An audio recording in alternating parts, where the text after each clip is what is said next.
Kabilang ng AFP sa mga ahensya ng gobyerno na kumikilala sa benepisyong hatid ng social media. Ayon dito, malaki ang ginagampan ng papel ng social media pagdating sa pagbibigay impormasyon. Nagbabalik si Waywaya Macalma.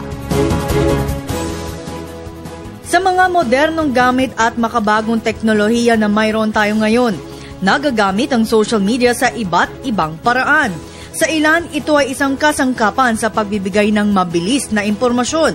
Ito ay gagamit sa iba pang makabuluhang impormasyon na kailangan natin tulad ng kalagayan ng panahon at trapiko.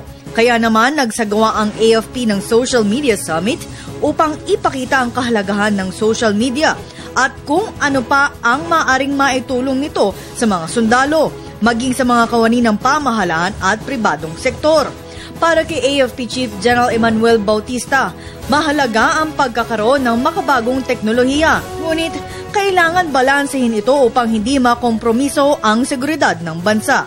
We need to balance between yung transparency and the use of social media with the requisites of holding in confidence, in confidentiality ng mga information that will compromise yung yung performance of our mandate and of our mission. So it's a balancing act, and maybe control is not the appropriate term. It's just managing and balancing between the need for secrecy and for transparency as well.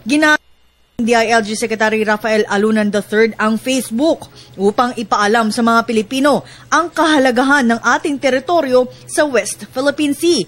Anya, ginamit niyang social media upang ipaalam sa publiko ang mga ginagawang panghaharas ng China sa ating militar at mga mangingisda. Ito upang makahikayat rin ng mga taga-suporta ng Pilipinas laban sa China.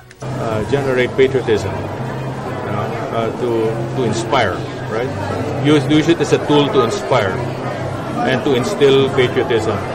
But as a tool for security matters of a confidential nature, so social media is the last tool to use because there's nothing secret there. But they should maximize it in terms of... They should maximize it in terms of other things like moral welfare, for example.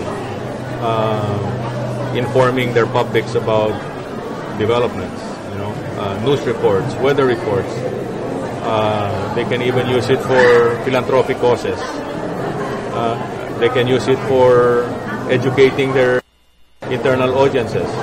Ang Facebook at Twitter ay isang makapangyarihang instrumento sa pagbibigay ng impormasyon. Kaya naman, maging maingat bago i-post ang inyong mga mensahe nang sa gayon ay hindi nyo ito pagsisisihan sa huli. Para sa Telebisyon ng Bayan, Waywaya Macalma.